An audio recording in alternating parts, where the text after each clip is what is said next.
It was supposed to be just another Saturday, the kind where the quiet wraps itself around the house like an old familiar blanket. But I couldn't shake the restlessness. Dust had gathered on forgotten shelves, and something about the weight of time in this place felt suffocating. It pushed me toward the one space I usually avoided, the attic. Maybe it was finally time to sort through the old boxes up there. How long had they been sitting there? Years probably. It felt almost like unearthing a past life. Mostly memories, trinkets, and things too sentimental to part with. I had just started pulling apart one of the larger boxes when my fingers brushed something smooth and worn, with a thin layer of dust resting on it. When I lifted it from the pile, I found a small silver-framed photo of me and my late husband. His smile, his arm around my shoulders, it hit me all at once like a punch to the gut. A rush of warmth and sorrow flooded over me, taking me back to the day he'd given me that frame as a gift. Now the frame was tarnished just like my grief, and in the stillness of the attic, those memories felt sharper than ever. I was so lost in the moment that I didn't hear footsteps climbing the narrow stairs. It wasn't until a soft creak interrupted my thoughts that I realized I wasn't alone. I turned to see two familiar faces standing in the doorway. My stepson and his friend, eyes filled with curiosity and maybe a hint of concern. I must have looked disoriented, standing there holding that silver frame, caught up in memories I thought were mine alone. "Oh, hey," I managed to say, blinking to clear away the remnants of my thoughts. I tried to pull myself together, to push those waves of nostalgia aside, but they lingered, thickening the air between us. My stepson's friend, someone I'd known for years, stood beside him, watching me in a way I hadn't noticed before. There was something softer in his gaze, like he understood the weight of the frame in my hands and the memories it carried. "We didn't mean to interrupt," my stepson said, glancing quickly at his friend. "We just thought you might need some help if you're clearing things out." I nodded quickly, setting the frame aside and dusting off my hands. "Thanks," I said. "I was just taking a walk down memory lane, I guess." I tried to laugh, but it came out thin and forced. It felt strange to have them here, in this private space where so much of my past was stored. My joys, my losses. As I turned to pick up another stack of boxes, I noticed neither of them had moved. They stood there almost awkwardly, unsure whether to stay or leave. My stepson exchanged a glance with his friend, and in that moment, it felt like an unspoken conversation passed between them. I couldn't quite read their expressions, but the air between us had shifted. The attic no longer felt so silent and forgotten. "Do you need us to carry anything down?" His friend's voice, steady and calm, brought me back to the present. He stepped forward slightly, his eyes meeting mine with an intensity one hadn't noticed before. It made my pulse quicken just a little, though I pushed the feeling aside. I realized I was still holding the frame. I gently set it down on a nearby shelf, as if placing it there could somehow put the past back in its rightful place. "No, I think I can manage." "But thanks," I said. Yet neither of them moved. It was like they were waiting for something, though I couldn't figure out what. My stepson shifted his weight and ran a hand through his hair, then broke the silence. "It must be strange," he said almost hesitantly, "being up here with all these memories." I nodded, surprised by how well he'd put into words what I hadn't been able to express. "Yeah, it is," I said softly, glancing back at the dusty shelves. "It's like pieces of a life I almost forgot about. Just sitting here, waiting." His friend's gaze remained steady, thoughtful. "Memories have a way of sticking with you," he murmured, more to himself than anyone else. The way he said it made me wonder what memories he carried with him, what moments had shaped him. The attic, once heavy with silence, now felt charged with something else. Something I couldn't fully name. For some reason I felt exposed, as if the memories surrounding us had peeled back a layer I kept hidden. It was like they could see it, the remnants of a life I'd loved, the pieces of me I didn't often share. It was unsettling, yet oddly comforting. As though reading my thoughts, my stepson placed a hand on my shoulder. The gesture pulled me out of my reverie. "Why don't we help you with this?" he suggested, motioning to the boxes. "It'll go faster with 3 of us." There was warmth in his voice, and I found myself nodding. "Yeah, that would be nice," I replied, grateful for the help, even though it meant sharing this vulnerable moment with them. Together, the 3 of us began sorting through the clutter, quietly going through forgotten keepsakes and long-lost items. Every so often, One of them would hold up an old trinket or memento, and we'd share a laugh over a funny story or a memory we had in common. It felt as though, in this attic filled with pieces of my past, we were making new memories. Moments of laughter and shared nostalgia bringing us closer. At one point, my stepson's friend picked up a stack of yellowed letters tied with a faded blue ribbon.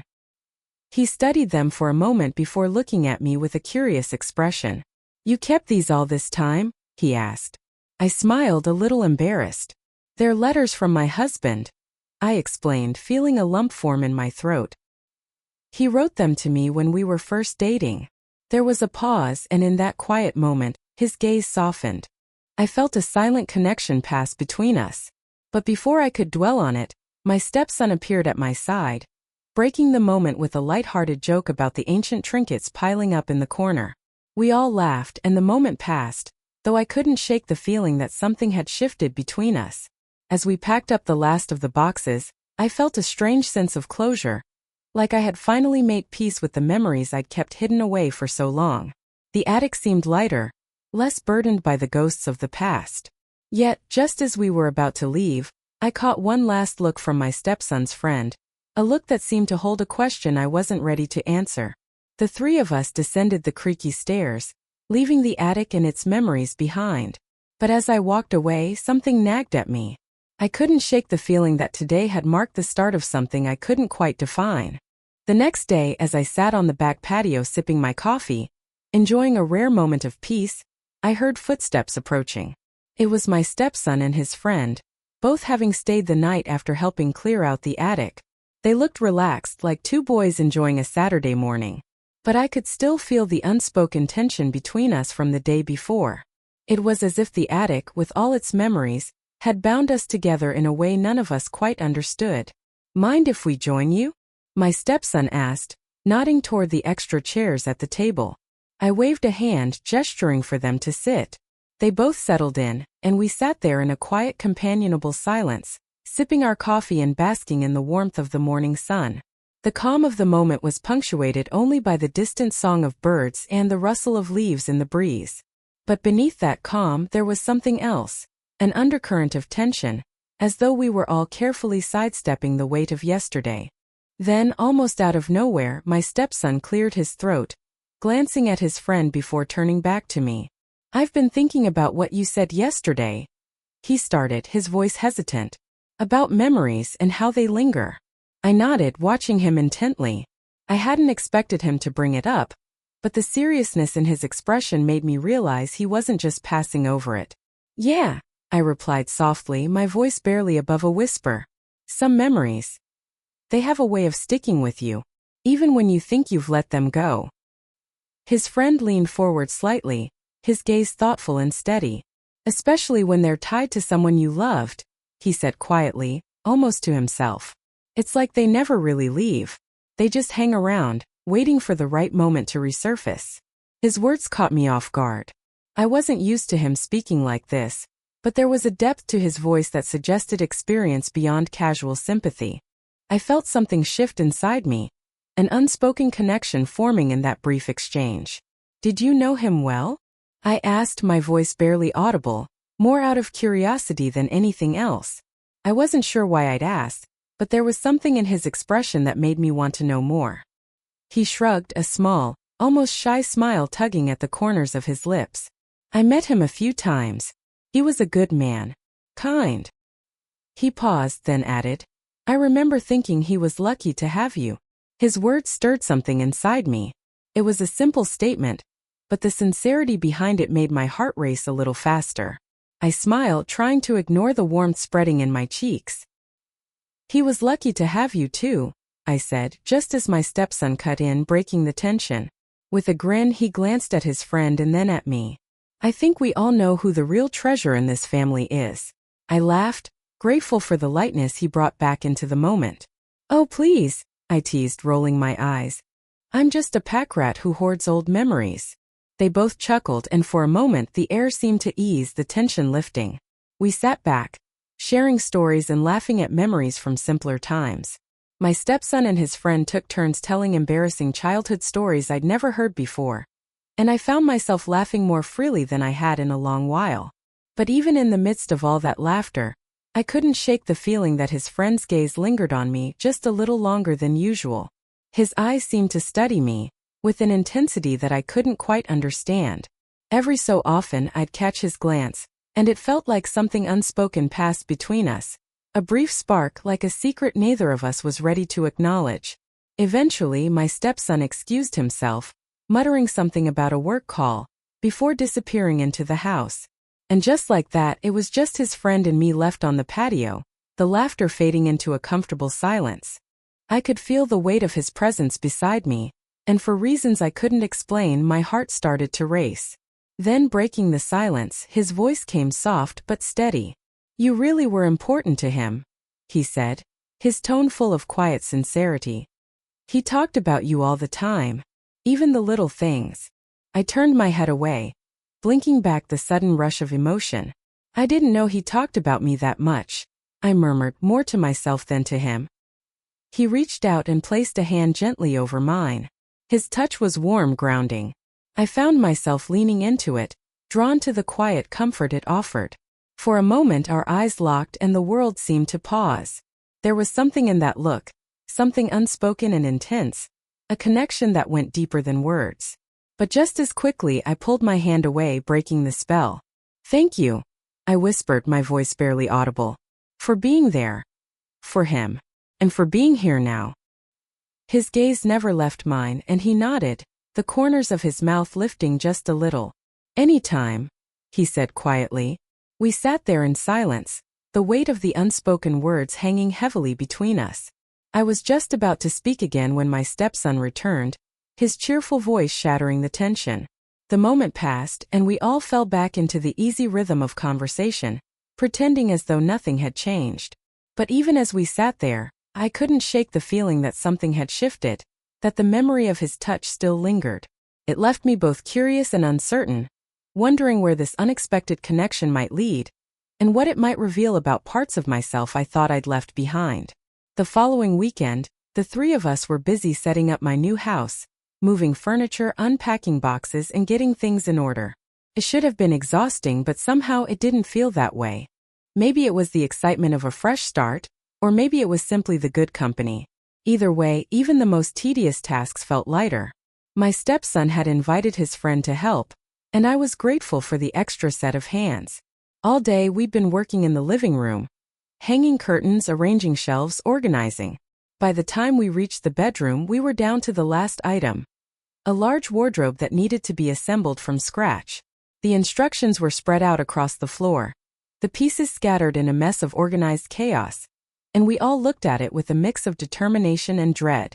"All right, let's do this," my stepson said, rolling up his sleeves.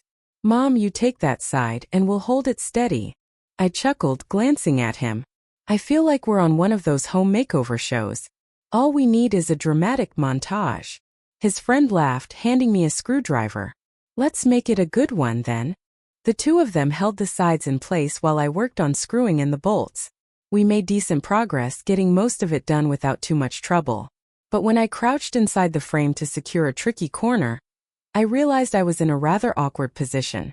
I twisted to reach for the next bolt, and as I did, the frame shifted, trapping me in from both sides. "Guys," I called out, embarrassed. "I think I'm stuck." There was a pause, and then my stepson's friend leaned over the frame with an amused smile. "How did you even manage that?" I let out a sigh, half laughing at my own predicament. "You tell me." "I guess I didn't measure my escape route." My stepson suppressed a laugh. "All right, hold on. Let us get you out of there." They both tugged at the frame, but the pieces were too snug and I found myself wedged even tighter. I flushed with embarrassment, realizing I wasn't exactly projecting the graceful, organized image I'd hoped for. "Okay, one more try," I said, trying to keep my voice light.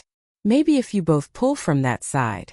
They each grabbed a side, pulling carefully, and I could feel the frame loosening just a little. My stepson gave a silent signal to his friend to brace himself before they both pulled with more force. Finally, with a sharp jolt, the frame came loose, and I nearly toppled forward right into his arms. "Whoa, easy there," he said, steadying me with both hands. His voice was calm and steady as he helped me regain my balance. For a brief moment, I was so close to him I could see the flecks of color in his eyes, feel the warmth of his hands on my shoulders. I caught my breath, acutely aware of how close we were, of the way his gaze lingered on mine just a second too long. "Thanks," I managed, my voice barely a whisper. I quickly straightened, brushing off my clothes and hoping my cheeks weren't too flushed. When I glanced back, his small smile was still there, a knowing hint in his eyes that I couldn't quite interpret. My stepson let out a relieved laugh, oblivious to the moment. "See? We make a good team," he said, clapping his friend on the back. "One wardrobe down, a million boxes to go." I laughed, grateful for the interruption. We moved on, unpacking the next batch. But even as we worked, my thoughts kept drifting back to that brief moment. His steadying touch, the unspoken understanding in his gaze. As the day wore on, we all shuffled between rooms, tackling different tasks, but every time I crossed paths with my stepson's friend, that same tension sparked between us. It lingered, silent but palpable, as if we both sensed it but neither of us dared to name it. By the time we were done for the day, we gathered in the kitchen, the counter cluttered with takeout containers. The house felt more like home now, the shelves organized, the furniture placed just so. I looked around at the work we'd done. "You know, I couldn't have done this without you guys," I said, looking from my stepson to his friend. "Thank you." My stepson shrugged, flashing a grin. "It was no problem, Mom. That's what family's for." His friend met my gaze, his expression warm. "Anytime. You know where to find us." There was a pause, just long enough for our eyes to lock. And in that moment I felt it again, the spark, the connection that seemed to run deeper than words. My stepson turned away, busy clearing up the trash, leaving just the two of us alone for a brief second. "About earlier," he murmured, his voice low enough that only I could hear. "You all right?" I nodded, my voice barely above a whisper. "Yeah, thanks for catching me." He gave a small smile, one that seemed to say he understood more than I had said. It was a quiet moment, one that felt significant, though I couldn't explain why. The house was coming together now, the last of the boxes emptied, the furniture finally in place. The weight of the day's work was settling in. Evening had fallen, and we were all tired, but I suggested we unwind. Maybe watch a movie, or just relax outside for a while.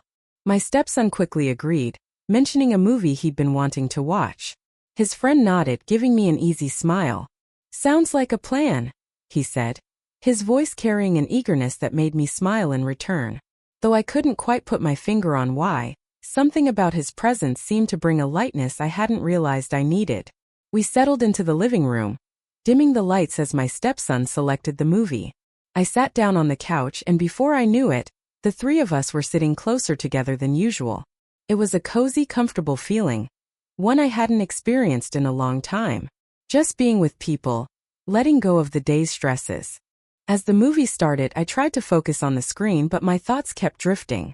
My stepson's friend sat on my left, close enough that I could feel his presence, almost like a warmth radiating from him. Every now and then our arms would brush, a light touch that sent a subtle thrill through me. I told myself it was nothing, a friendly gesture, nothing more. But the awareness of his closeness lingered, like an electric current beneath my skin. Halfway through the movie, a particularly suspenseful scene made me jump. Without thinking, I reached out and grabbed his arm. I pulled back immediately, mortified. "Sorry," I murmured, embarrassed. He chuckled softly, his gaze steady, as though he saw right through my discomfort. "It's okay," he said, his voice low and reassuring. "I didn't mean to scare you." I quickly recovered, trying to smile. "I'm fine," I said, my voice barely audible. "Just wasn't expecting it." Our eyes met in the dim light, and for a brief moment, everything else seemed to fade away. I was suddenly aware of the warmth of his arm beside mine, the quiet intensity in his gaze. There was something unspoken there, a feeling that seemed to hang in the air between us, unacknowledged but present in every glance. The moment shattered when my stepson laughed at something on the screen, pulling me back into the present. I quickly shifted my focus, but I couldn't shake the feeling that something between us had shifted. The air felt charged now, filled with a subtle tension that hadn't been there before. I caught him looking at me, his gaze lingering just a little too long, and each time I felt a strange mixture of embarrassment and curiosity. When the movie ended, my stepson stretched, letting out a satisfied sigh. "That was great. We should do this more often," he said, grinning as he looked between us. "Definitely," I replied, trying to sound casual, though the tension from earlier still lingered. I stood up to clear the empty bowls and take them to the kitchen, grateful for the chance to shake off the strange, quiet energy that had settled between us. His friend followed me, bringing the cups we'd used. Just as I was about to thank him, he turned to me, his gaze steady and deliberate, as if he had something more to say. For a second I felt that same spark, the same tension that had been building all evening. He took a small step closer, his hand brushing mine as he set the cups on the counter. It was a simple touch, easily dismissed as accidental, but it lingered just a moment too long. "I'm glad I could help today," he said softly, his voice low, almost a murmur. "And I'm glad I got to spend the evening with you. It's been a while since I felt this at ease." I wasn't sure how to respond. His words, though casual, felt layered, as if he were saying more than he let on. I managed a small smile, trying to ignore the flutter in my chest. "It's nice," I replied softly. "Having you both here has made everything feel a little more like home." He held my gaze, and for that fleeting moment time seemed to slow. Everything felt charged, full of unspoken things. And I wondered if, just maybe, this was only the beginning of something I couldn't quite name. There was something in his eyes. An invitation maybe, or just a question. Something that hovered between us, unspoken, as if he were waiting for me to decide to respond. The silence felt fragile, like it could break at any moment, holding all the possibilities neither of us dared to voice. Then before I could think twice, he leaned in and kissed me. It was quick, a soft, brief kiss that caught me off guard, leaving me breathless in its wake.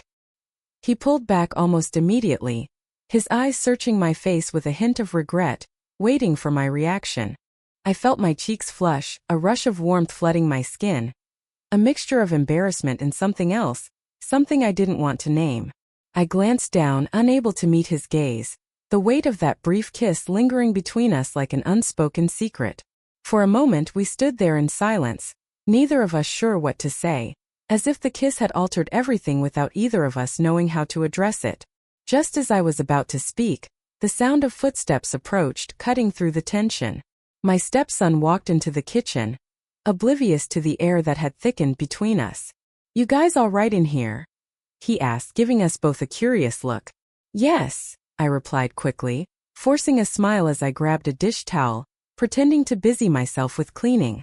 "Just tidying up a bit." He nodded, stretching his arms. "Well, thanks for the great night," he said, looking between the two of us. "I think I'm going to head to bed. Got an early morning tomorrow." His friend and I exchanged a quick glance, the weight of what had just happened still hanging in the air between us. "Good idea," his friend replied, his voice calm, though I could see a flicker of uncertainty in his expression. "I think I'll do the same," I said, offering a tight smile. "Good night." With a few more murmured good nights, the two of them disappeared down the hall, leaving me alone in the kitchen. I stood there, staring at the empty space around me, my thoughts a whirlwind of confusion, uncertainty, and unexpected feelings. The kiss had been brief, almost hesitant, but it had stirred something inside me, something I hadn't felt in a long time. The next few days seemed to drag on, moving at a painfully slow pace. The world around me continued as normal work, errands, unpacking the last boxes in the house, but beneath the surface, there was this strange undercurrent, something I couldn't shake. Every time my mind wandered, it returned to that kiss, replaying it in my head over and over, wondering if it meant as much to him as it had to me, or if it had simply been an impulsive mistake we'd both regret. Then, one evening, I received a message from him. My heart skipped a beat when I saw his name on the screen, the simple words asking if we could talk. He suggested meeting somewhere neutral, somewhere without the walls of my house bearing witness to whatever it was we needed to say. We agreed on a small park nearby, a quiet spot where we could speak freely without interruptions. When I arrived, he was already sitting on a bench under a sprawling oak tree. His posture was both relaxed and tense, as if he were waiting for something but unsure what. I hesitated for a moment, the nerves creeping up on me, but eventually, I made my way over and sat beside him. For a long while, neither of us spoke. The silence between us felt heavy, filled with words that neither of us could bring ourselves to say. The park around us was serene, bathed in the soft hues of the setting sun. For a brief moment it felt as though we were the only two people in the world, as though everything else had faded away. "I'm sorry about the other night," he finally said, breaking the stillness of the moment. His voice was quiet, earnest, almost apologetic. "I didn't mean to cross any lines. I don't know what came over me." I shook my head, trying to steady my voice. "You don't have to apologize. It was unexpected." I paused for a moment, choosing my words carefully. "But I didn't mind." His eyes met mine briefly, and I could see a flicker of relief, but also something else, uncertainty perhaps. He looked away, focusing on the park ahead of us, as if searching for the right words to say. "I've been thinking about it a lot," he admitted, his voice low. "I can't shake the feeling that something's shifted between us.